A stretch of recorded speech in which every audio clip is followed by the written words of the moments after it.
In this video, we'll learn how to open a TSB current bank account online right from your mobile phone or PC. So welcome back to another simple tutorial, everyone. If you want to open a TSB current bank account in just a couple of minutes, then the first step that you want to do is to open your web browser of choice.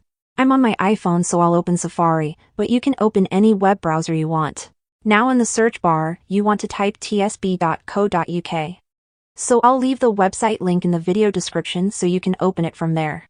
Once you open the TSB official website, we can start opening our bank account online. The website is going to look something like this, and you want to scroll down a little bit and find this quick link section, and we'll see a bunch of options there.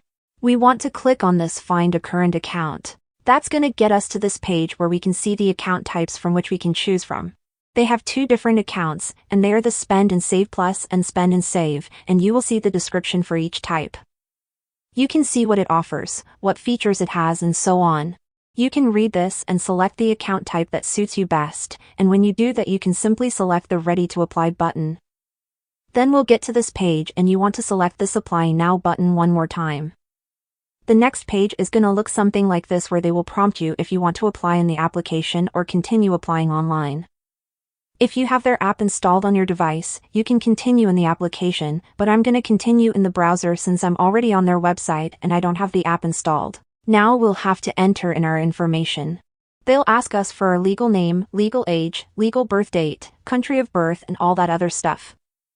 So make sure you enter your information correctly and take your time here.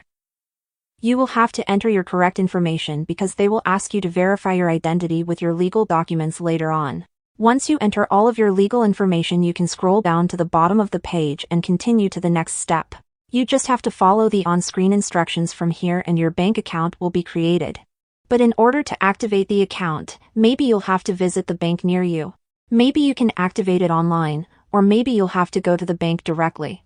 But that's essentially it, everyone. If this video helped you out, make sure to leave a comment down below and I'll see you in the next one.